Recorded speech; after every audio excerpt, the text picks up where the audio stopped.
మీరు ఇందాక అన్నారు కదా, అంటే ప్రతి ఒక్కరికి అవతల వాళ్ళ లైఫ్ గురించి తెలుసుకోవాలని ఉంటుందని. మీరు ఎట్లాంటి అనుకుంటున్న వాళ్ళ వ్యక్తి గురించి ఎవరైనా ఉందా? మా ఆవిడ గురించి, మా అబ్బాయి గురించి అండి. ఈ మధ్య అంటే మొన్నటి వరకు చాలా బ్యూటిఫుల్గా నువ్వు నాన్న కోసం పుట్టావా అమ్మ కోసం పుట్టావా అంటే నాన్న కోసం అనేసాడు. ఈ మధ్య ఈ షూటింగ్ నాకు పొద్దున్న 9 నుంచి 9 వరకు పెడుతున్నారండి. మా వాడు కొత్తగా స్కూల్ మొదలైంది.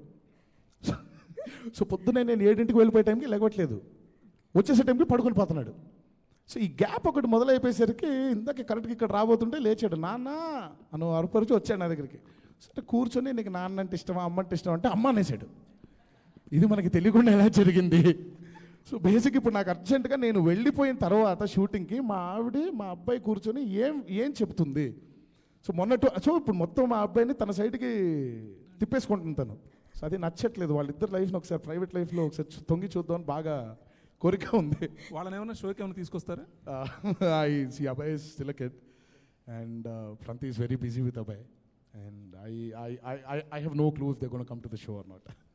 మీకు ఎవరైనా ఇన్స్పిరేషన్ ఉన్నారా ఈ షో అంటే మీరు ఎమ్యులేట్ చేయడం కాదు, పర్సనల్గా ఒక ఈ షో ఇట్లాంటి షో చేయడానికి? నథింగ్ అండి, నథింగ్ అట్ ఆల్. ఇప్పుడు నాకు ఇన్స్పిరేషను మా తాతగారు ఇప్పుడు షోను హోస్ట్ చేయలేదు కదండి. మీరు ఇప్పుడు తాతగారి మీద డెఫినెట్లీ ఇంకా ఆయనే ఇన్స్పిరేషన్ నాకు. తాతగారి మీద ఇప్పుడు బయోపిక్ తీస్తున్నారని ఒక ఆలోచన, వార్త కూడా బయటకు వచ్చింది కదా, దాని మీద మీ ఏమండి? రామారావు గారు ఒక కుటుంబానికి సంబంధించిన వ్యక్తి కాదనేది నా ప్రగాఢ నమ్మకం అండి.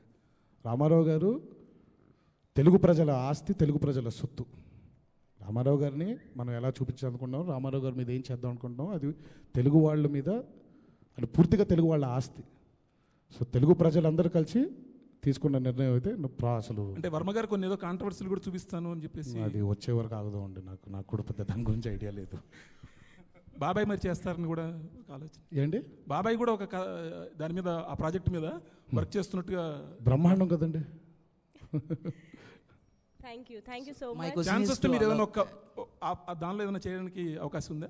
ఇంకేం ఆలోచించలేదండి.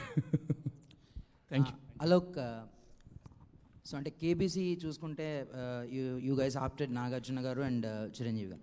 So coming to Bigg Boss, why Tarak అంటే లైక్ యంగర్ జనరేషన్ నుంచి తారక్నే తీసుకోవాలి అనే ఇది? So it's always about the, every format, every project, every program has its own requirements, and it's always about the fitment.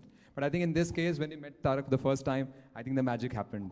We loved and liked each other so much that I think nothing else come to our mind, and we just wanted to go with him.